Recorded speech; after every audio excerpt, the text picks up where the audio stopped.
আসসালামু আলাইকুম। সকলকে ওয়েলকাম করছি আমাদের আজকের এই ফিজিক্স ক্লাসে। তো আজকের এই লেকচারটি কন্ডাক্ট করব আমি, নিয়ামুল ইসলাম। ভাইয়েরা, গত ক্লাসে আমি তোমাদেরকে ফিজিক্সের চ্যাপ্টার 3 এর উপর কপিকল যে টপিকটা, সেটার একটা বেসিক ক্লাস নিয়েছিলাম। তো এরই ধারাবাহিকতায় আজকের এই সেকেন্ড লেকচার নিয়ে তোমাদের সামনে হাজির হয়েছি। তো আজকের এই ক্লাসে আমরা চেষ্টা করব কপিকল সংক্রান্ত আরেকটি গুরুত্বপূর্ণ টাইপ সম্পর্কে তোমাদেরকে একটা ক্লিয়ার আইডিয়া দেওয়ার। তো চলো ভাইয়েরা, আমরা শুরু করি। আচ্ছা, ফার্স্টে যদি আমরা এখানে দেখো, তোমরা স্ক্রিনে দেখতে পাচ্ছ এখানে একটা চিত্র দেওয়া আছে। তো এই চিত্রতে কি আছে দেখো খেয়াল করে। এখানে মূলত একটা সুতার সাহায্যে কপিকলের দুই প্রান্তে দুইটা ঝুলন্ত বস্তু আছে, এই দেখো। অ্যান্ড এই দুইটা বস্তুর সাথে টেবিলের উপর থাকা আরেকটি বস্তু সংযুক্ত আছে। তো এখান থেকে আমরা আজকে যেটা বের করে দেখাবো তোমাদেরকে, এই যে তিনটা বস্তু, এই তিনটা বস্তুর ত্বরণ অ্যান্ড এই যে দড়ির টান বল, অর্থাৎ টি। ঠিক আছে? তো চলো ভাইয়েরা, আমরা ধীরে ধীরে শুরু করি। আচ্ছা, ফার্স্টে লক্ষ্য করো, এখানে এই যে নিচের যে বস্তুটা, এর ক্ষেত্রে যে সুতার টান বল অর্থাৎ টি, সেটা কাজ করছে কিন্তু এই দিকে। কারণ আমরা জানি যে টান বল টি সর্বদা কপিকলের দিকে কাজ করে, অর্থাৎ ঝুলন যে বিন্দু সেটার ক্ষেত্রে সাপেক্ষে যদি আমি হিসাব করি, তাহলে সুতার টান বল অলওয়েজ কপিকলের দিকে কাজ করবে। ওকে, সো এখানে দেখো, এই বস্তুর ক্ষেত্রে টান বল হবে এই পাশে, সেমভাবে এই বস্তুর ক্ষেত্রে টান বল হবে এইখানে। অ্যান্ড এই বস্তুর ক্ষেত্রে যদি আমি এটা নিয়ে বিবেচনা করি, টান বল হবে এই পাশে। অ্যান্ড যদি আমি এই ক্ষেত্রে হিসাব করি, তাহলে আমার টান বল হবে এইদিকে। আশা করি এতটুকু পর্যন্ত তোমরা বুঝতে পারছো। তো ভাইয়েরা দেখো, আমরা যদি এখানে একটু বস্তু তিনটাকে ধরে নেই। আচ্ছা, আমরা ফার্স্টে বস্তু তিনটাকে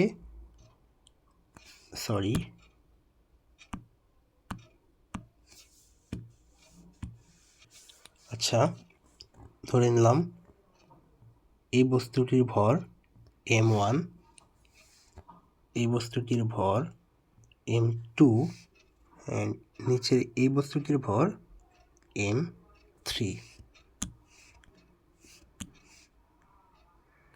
m3। তারপরে এই টান বলটার মান ধরলাম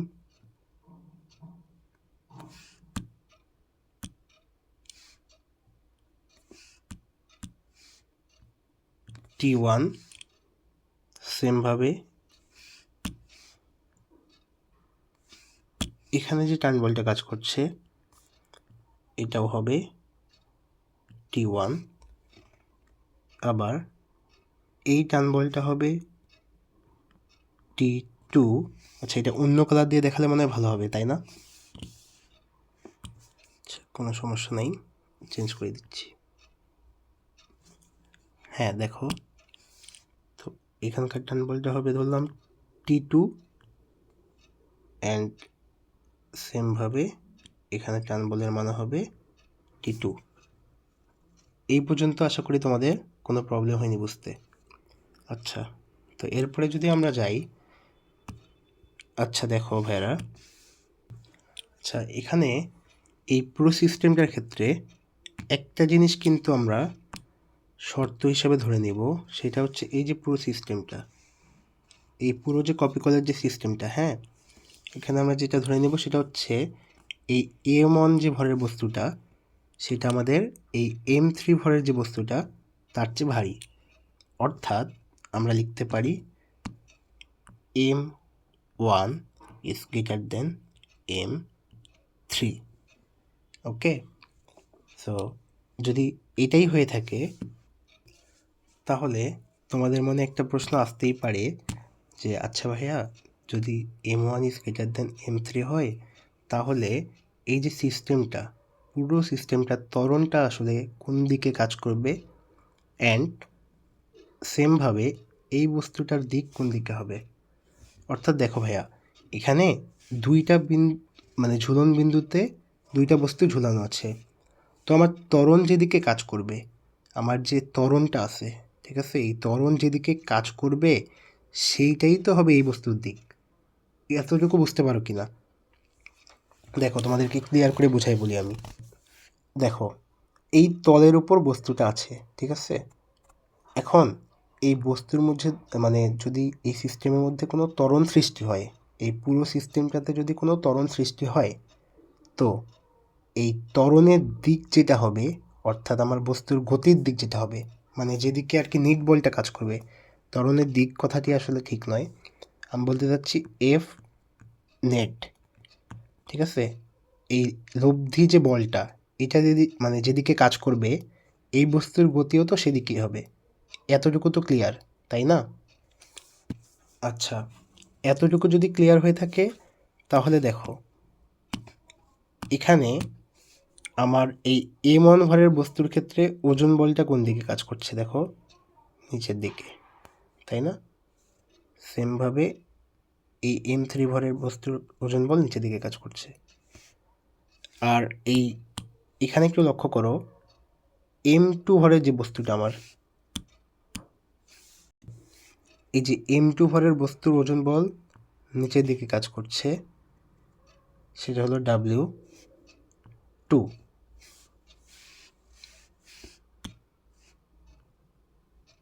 আবার এই তলের অভিলম্বিক প্রতিক্রিয়া বল R, সেটাও কিন্তু লম্বভাবে উপরের দিকে কাজ করছে, যেটা হচ্ছে R। যেহেতু বস্তু তলের উপর স্থির আছে, আমি আবার বলছি, যেহেতু এই বস্তুটা এই তলের উপর স্থির আছে, তাহলে আমরা এটা বলতে পারি না যে এই অভিলম্বিক প্রতিক্রিয়া বল আর বস্তুর ওজন বল সমান? আচ্ছা, যদি তাই হয়, তাহলে এই দুইটা বল কিন্তু একে অপরকে নালিফাই করে দিবে। কারণ আমরা জানি যে একই দিকে যদি সমপরিমাণ বল কাজ করে, তাহলে বস্তুতে কোনো ত্বরণ সৃষ্টি হয় না, অর্থাৎ বস্তু স্থির থাকে। তাহলে এই দুইটা বল বাদ, সমান, ঠিক আছে।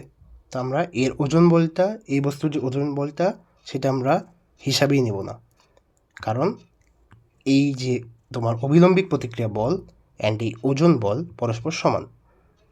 সো তাহলে আমরা এটাকে হিসাবেই আনবো না, তাহলে আমাদের ক্যালকুলেশনটা কিন্তু আরও ইজি হয়ে যাবে। তো চলো ভাইয়ারা, ধীরে ধীরে আমরা সামনের দিকে অগ্রসর হই। আচ্ছা, এবার আসো যে বুঝলাম যে আমার M2 ভরের বস্তুর ক্ষেত্রে ওজন বল বিবেচনায় আনতে হবে না, কিন্তু প্রশ্ন হলো যে আমি এখান থেকে যে লব্ধি টান বল, সেটা কিভাবে বের করতে পারি? আচ্ছা, তোমরা কি কেউ বলতে পারবা যে এখান থেকে আমরা কিভাবে এটা করতে পারি? আচ্ছা চলো দেখিয়ে দিচ্ছি আমি। দেখো, এখানে আমাদের মেইন টার্গেট হলো এই যে লব্ধি টান বল, অর্থাৎ এই যে বস্তুটা, আমার তলের উপরের যে বস্তুটা, এই যে বস্তুটা, এর যে টান বল অর্থাৎ টি, এটা বের করা। সো যেহেতু আমার M1 ভরের বস্তুটা ভারী আর M3 ভরের বস্তুটা M1 ভরের বস্তুর চেয়ে তুলনামূলক হালকা, তাহলে আমরা তো এটা বলতেই পারি যে আমাদের এই পুরো সিস্টেমের যে ত্বরণটা, সেটা সৃষ্টি হবে M1 ভরের বস্তুর ওজন বলের দিকে, যেহেতু এটা ভারী, তাই না? যেহেতু এটা ভারী, সো এর যে ত্বরণটা, সেটার দিকটা হবে, গতিপথের দিকটা হবে এদিকে। মানে নিট বলটা আমার কাজ করবে মূলত সিস্টেমে এইভাবে, ঠিক আছে, এই যে এইদিকে, অর্থাৎ আমার যে টি, লব্ধি যে টান বল, সেটা হবে হলো টি ইজ ইকুয়ালস টু হবে আমার T1 মাইনাস T2। তাহলে আমি যদি এখান থেকে তোমার টি এর মানটা বের করতে চাই, লব্ধি টান বলের মানটা বের করতে চাই, তাহলে কিন্তু আমার প্রয়োজন হবে এই T1 আর T2 এর মান। তো চলো ভাইয়ারা আমরা T1 আর T2 এর যে মানটা সেটা আগে বের করে নিই। আচ্ছা, চিত্র অনুযায়ী আমরা যদি আগাই তাহলে T1 ভরের বস্তুর ক্ষেত্রে আমরা লিখতে পারি, গত ক্লাসে আমি তোমাদেরকে দেখাইছিলাম যে আমরা কিভাবে এফ এর সাম অফ এফ দিয়ে কিভাবে তোমার এই সাম অফ এফ এর মানটা কীভাবে বের করি ভারী বস্তুর ক্ষেত্রে আর হালকা বস্তুর ক্ষেত্রে। তাই আমি আজকে আবার ওইটা নতুন করে আবার দেখালাম না, ঠিক আছে? তো চলো, আচ্ছা যদি আমরা T1টা নির্ণয় করতে চাই, দেখো T1 কিন্তু ভারী বস্তু যার ওজন বল কাজ করছে নিচের দিকে। দেখো ওজন বল নিচের দিকে কাজ করতেছে, যেটা আমরা জানি ওজন বল হলো M1G আর এর টান বল হলো T1, ঠিক আছে? তাহলে এই T1 এর ক্ষেত্রে যদি আমরা বের করতে চাই তাহলে লিখতে পারি আমরা এখানে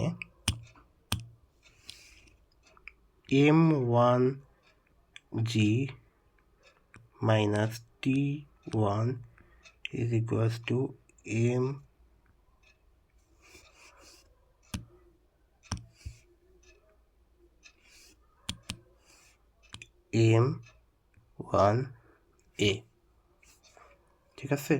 তাহলে এখান থেকে আমরা লিখতে পারি কি, পরের লাইনে T1 is equals to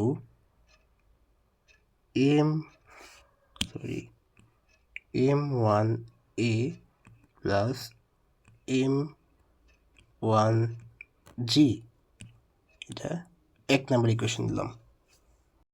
সেমভাবে হালকা যে বস্তুটা অর্থাৎ M2 ভরের যে বস্তুটা, তার জন্য আমরা কি লিখতে পারি, তার জন্য আমরা M3 ভরের যে বস্তুটা, তার জন্য আমরা কি লিখতে পারি,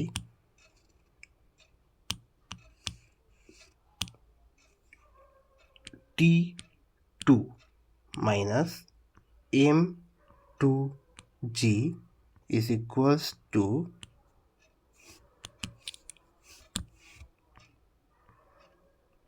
M2A।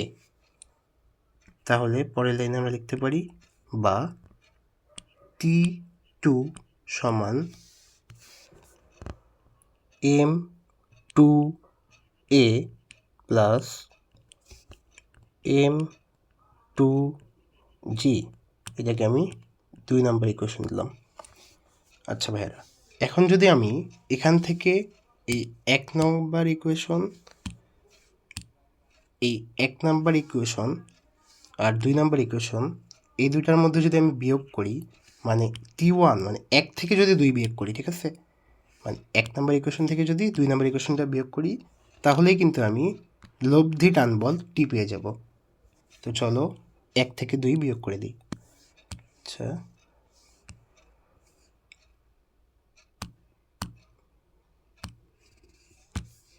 এখান থেকে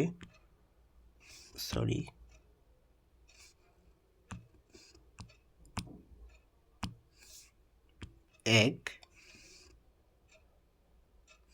বিয়োগ 2,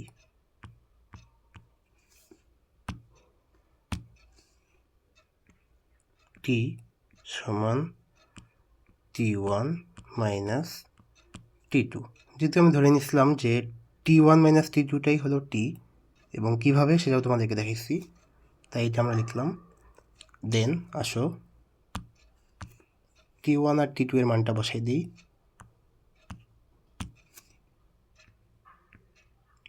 M1A plus M2G minus M2A minus M2G। আচ্ছা, এখানে কিছু একটা ভুল করলাম মনে হচ্ছে। আচ্ছা দেখো ভাইয়েরা, উপরে আমি সম্ভবত এখানে কিছু একটা ভুল লিখছিলাম। এই যে এই লাইনে দেখো, এখানে কিন্তু দেখো এখানে কিন্তু T1টা বাম পক্ষে বিয়োগ আকারে ছিল, আমি পরের লাইনে ভুলে এটাকে কিন্তু এই দুটোকে লিখে দিই। আচ্ছা দেখো, এখানে আমি চেঞ্জ করে দিচ্ছি, এখানে একটু কারেকশন হবে, সরি ভাইয়েরা, দেখো M1G মাইনাস M1A, এটা হবে 1 নম্বর ইকুয়েশন। একটু কারেকশন করে নিতে হবে এখানে, ঠিক আছে? দেন আমরা যদি এখানে আসি, এখানেও সেম কারেকশন।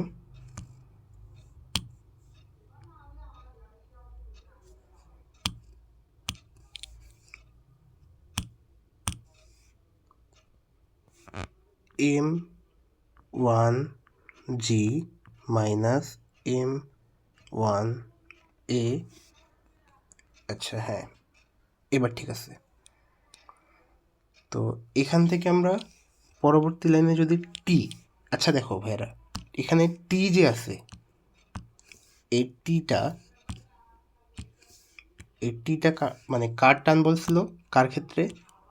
আমার এই লব্ধি টান বল, অর্থাৎ এই যে মানে M2 ভরের যে বস্তুটা তার জন্য, ঠিক আছে? আচ্ছা যদি তাই হয় তাহলে কি আমরা এটা লিখতে পারতাম না যে টি সমান T1 মাইনাস T2 সমান সমান M2A?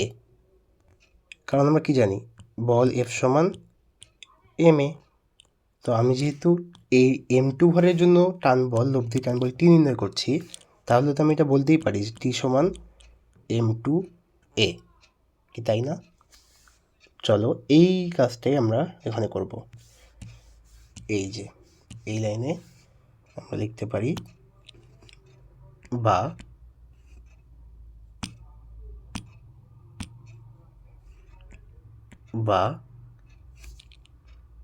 M2A is equals to, আচ্ছা আমরা এক কাজ করি, দেখো এখানে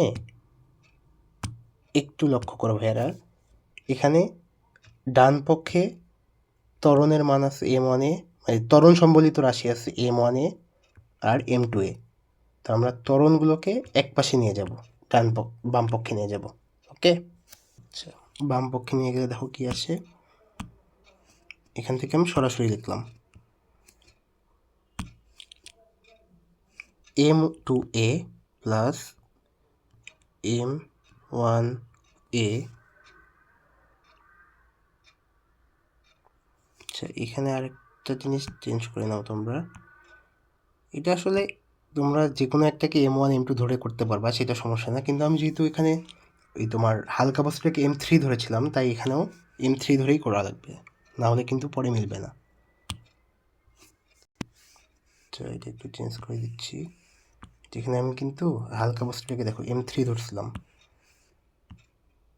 লক্ষ্য করো M3 ধরেছিলাম আমি, কিন্তু হালকা বস্তুটাকে M3 ধরেছিলাম, কিন্তু আমি কিন্তু এখানে এসে সেটাকে M2 লিখছি, এখানে কিন্তু M2 লেখা যাবে না, যেহেতু আমি M3 ধরছি, M3 ধরে হিসাব করলে ইজি হবে। আচ্ছা এক কাজ করো, প্রত্যেক ক্ষেত্রে এখানে M3 লিখে দিতে হবে।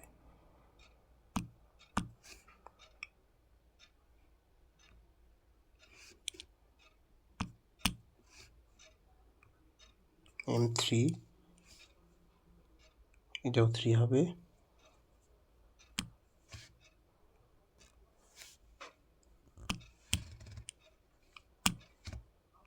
এটাও 3 হবে, এটাও 3 হবে। একটু কষ্ট করে বুঝে নিও ভাইয়ারা। আচ্ছা এরপরে যদি আমরা তাহলে লিখি এখানে M3A, এখানে এই যে এটা M3 অ্যান্ড আবার এটাও M3 সমান সমান M1G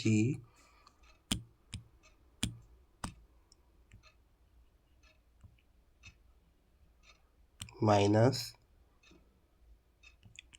M3G, ঠিক আছে?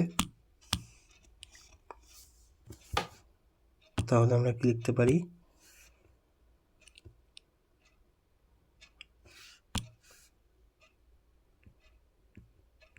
বা প্রত্যেকটা বাম পক্ষের প্রতি ক্ষেত্রে কিন্তু A কমন যায়, A কে কমন নিয়ে নিলাম, m1 প্লাস m2 প্লাস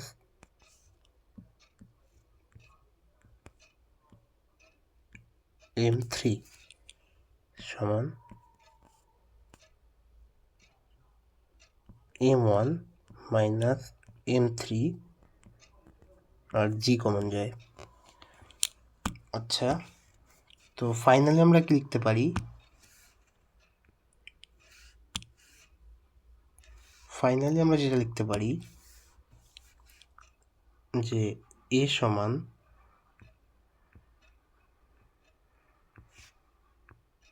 জি কমন নিতে হবে উপরের মতোই,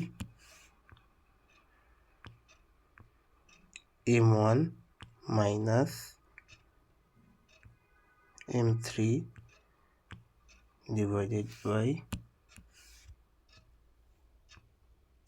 m1 plus m2 plus m3। তো দেখো ভাইয়ারা, আমরা কিন্তু সাধারণ যে ত্বরণটা, অর্থাৎ আমার কপি করার সিস্টেম যে ত্বরণটা, সেটা কিন্তু পেয়ে গেলাম। তাহলে চলো এই ত্বরণের মানটা আমরা ব্যবহার করে T1, T2, T3 এই তিনটাই বের করে ফেলি। তো ফার্স্টে দেখো, আমার এখানকার যেহেতু আমি এ এর মান পেয়ে গেলাম, তাহলে আমি এই যে আমার টেবিলের উপরের যে বস্তুটা, এই বস্তুটার জন্য কিন্তু খুব সহজেই T সমান m2a এই সূত্র দিয়ে তোমার টি এর মানটা বের করে ফেলতে পারবো। অর্থাৎ আমি এখানে যেটাকে T2 বলতে পারি। তো চলো বের করে ফেলা যাক। মানে এখানে এই বস্তুর ক্ষেত্রে তো আসলে দুইটাতেই কাজ করতেছে, T1ও কাজ করছে, T2ও কাজ করছে, অ্যান্ড এটার যে নিট বা লব্ধি যেটা এফ, সেটা আমার কাজ করতেছে হলো ধরে নিচ্ছি আমি টি হিসাবে। মানে বস্তুর উপর তো এইটাও আছে, এইটাও আছে, মানে T1ও কাজ করতেছে, T2ও কাজ করতেছে, বাট লব্ধিটা হলো টি। আশা করি বুঝতে পারছো। আচ্ছা, তাহলে আমরা একে একে টান বলের যে মানগুলো আছে সেগুলো বের করে ফেলি। তো আসো আমরা এটা পরের পেজ থেকে করি।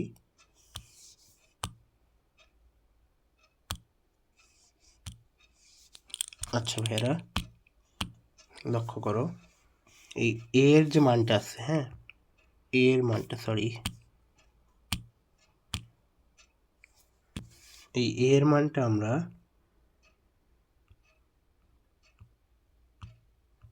আগে 1 নংয়ে বসাই দিই।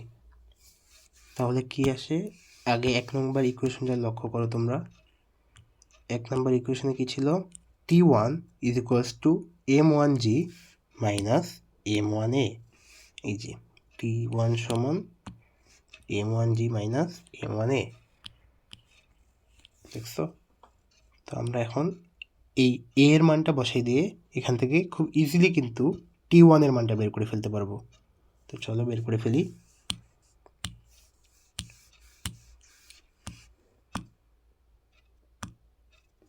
দেখো T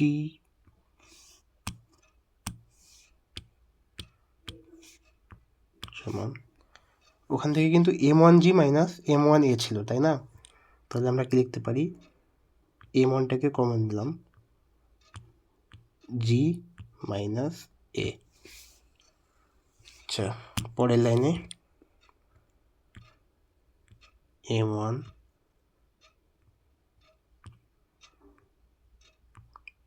g মাইনাস, এই যে এরপরে দেখো a এর মানটা বসাই দেব। এই যে a এর মানটা, এই পুরাটা আমরা এখানে বসাই দেব। Okay,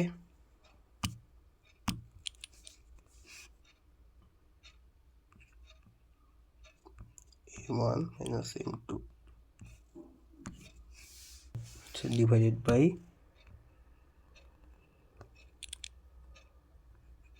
m1 plus m2 plus m3।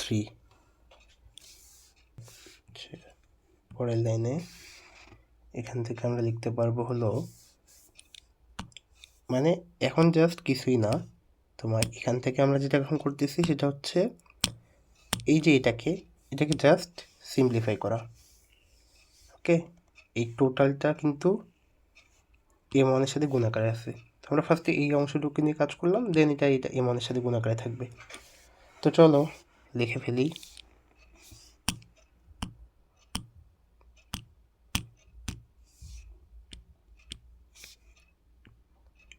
m1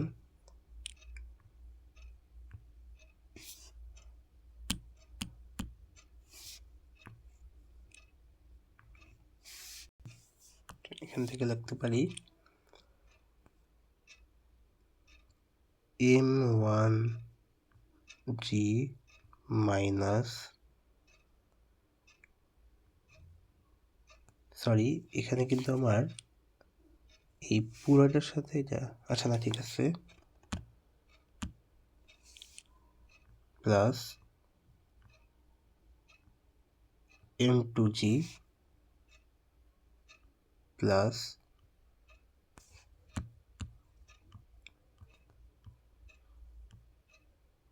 m3g, ব্র্যাকেটটা একটু নিচে দিতে হবে,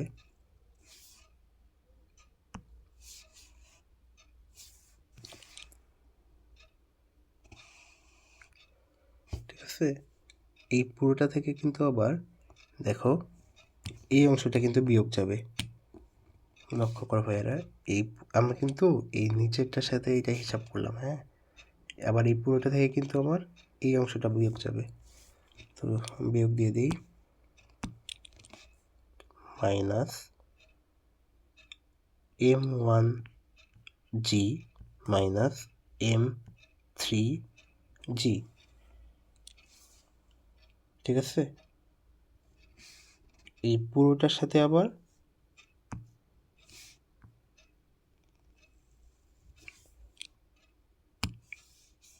ভাগ আকারে আছে তোমার m1, আচ্ছা ভাইরা এখানে জায়গা সংকটের কারণে আমি সাম অফ m দিয়ে বুঝাইলাম, হ্যাঁ, তোমরা কিন্তু পুরোটাই লিখে দিবা পরীক্ষার সময়।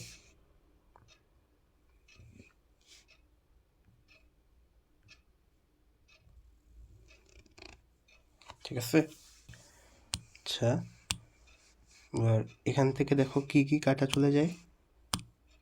এখান থেকে এই দেখো minus m1g plus m1g plus m3g minus m3g, ঠিক আছে। আচ্ছা ভাইয়া দেখো এখানে কিন্তু চিহ্নের একটা ব্যাপার আছে।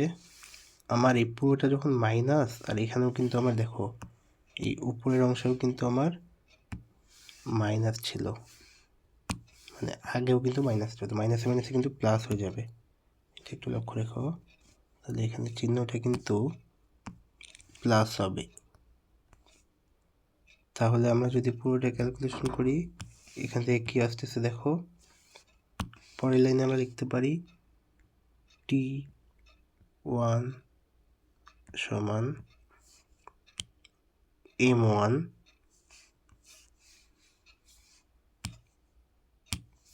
দেখো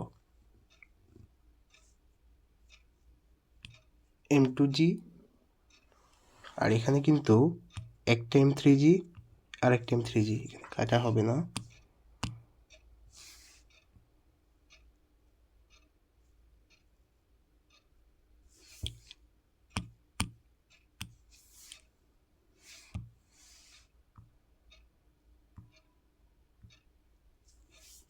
m3g।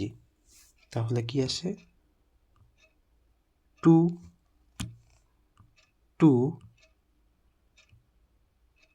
m3g plus m2g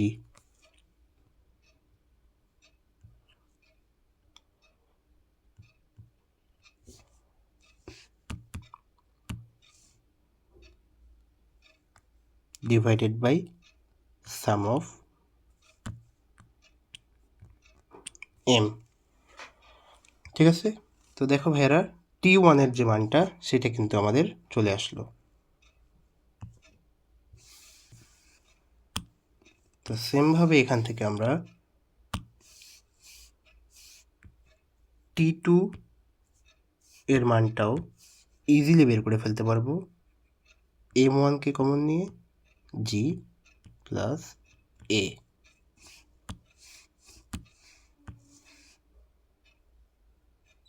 M1 হবে না, M3।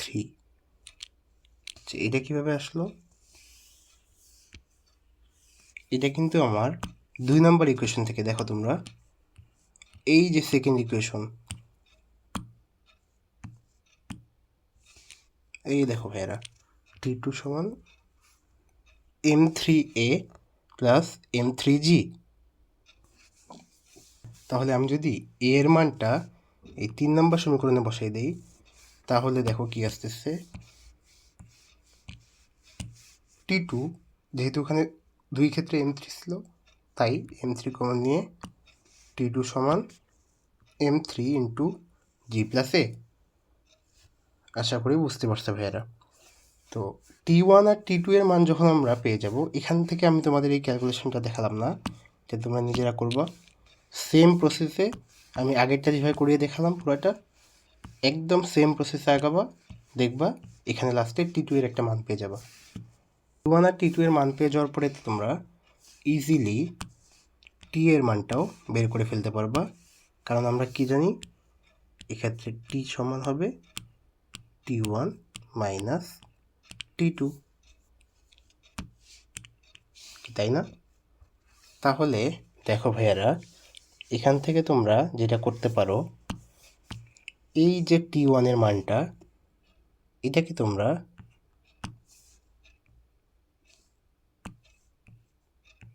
তিন নাম্বার সমীকরণ দিলা,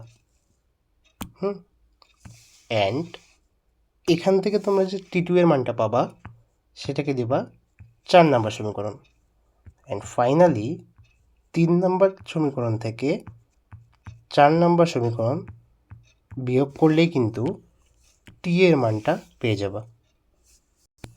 তো আশা করি ভাইয়ারা তোমরা বুঝতে পারছো যে কিভাবে এখান থেকে আমরা এই টান বল, আমার নিট টান বল বা লব্ধি টান বল এবং ত্বরণের মান এই পুরো সিস্টেমটার জন্য বের করতে পারি।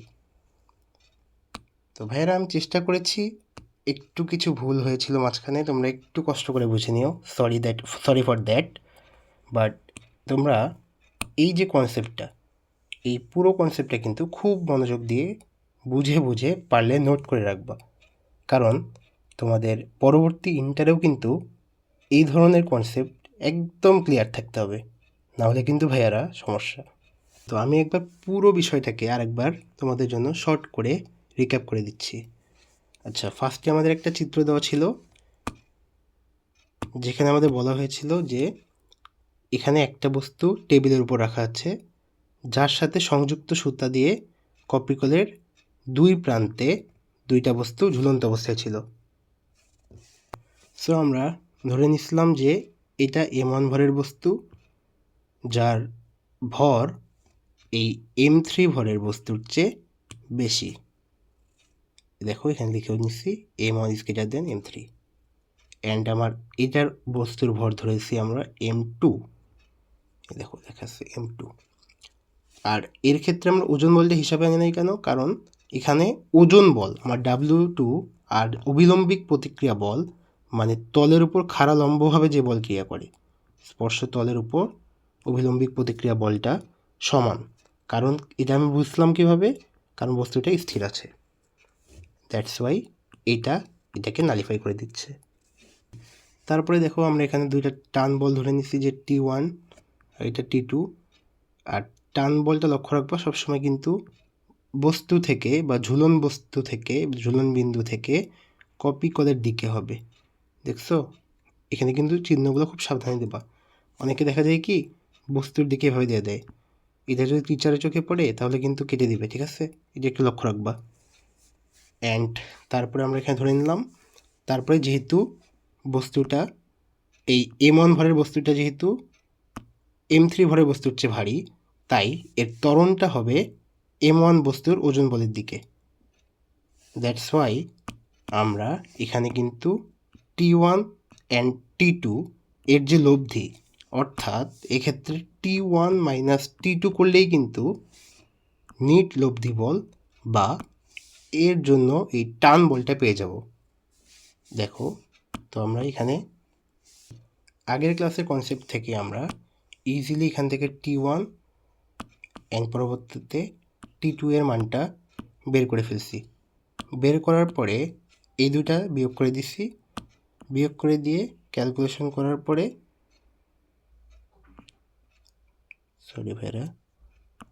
ক্যালকুলেশন করার পরে দেখো আমাদের এই যে এখানে ত্বরণের মান পেয়ে গেছি। অ্যান্ড ত্বরণের মান পেলেই তো আমাদের ম্যাথ শেষ। জাস্ট ত্বরণের মানটা এই ইকুয়েশনে বসাই দিচ্ছি, তোমাদেরকে একটা করাই দিচ্ছি আমি। এই যে T1 অ্যান্ড T2টাও তোমরা সেমভাবে করে নিবা। জাস্ট এটা একটা ইকুয়েশন, এটা একটা ইকুয়েশন আসবে, দেন 3 থেকে 4 যদি তোমরা বিয়োগ দাও তাহলেই টি থেকে T1 মাইনাস T2 অর্থাৎ টি এর মানটা পেয়ে যাবা। অর্থাৎ নিট লব্ধি বল বা নিট টান বল পেয়ে যাব।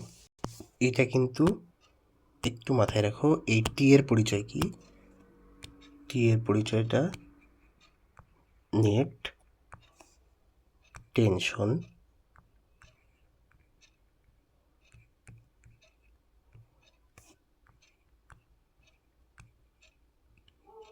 ফোর্স। ওকে, সো আশা করি ভাইয়ারা এই পুরো ক্লাসটা তোমরা খুব ভালো করেই বুঝতে পারছো। তো এই ধরনের ম্যাথমেটিক্স প্রবলেমে তোমাদের আশা করি কোনো সমস্যা হবে না। যেভাবেই পরীক্ষা দিক না কেন তোমরা অ্যাপ্রোচ করতে পারবে। আর আরেকটা জিনিস মাথায় রেখো ভাইয়েরা, সেটা হচ্ছে এই ক্ষেত্রে এই পুরো সিস্টেমের ক্ষেত্রে কিন্তু ঘর্ষণ বল অর্থাৎ ফ্রিকশন ফোর্স জিরো। আদারওয়াইজ কিন্তু এই পুরো প্রসেসটা খাটবে না, এটা কিন্তু মাথায় রেখো। এখানে আমি লিখে রাখছি,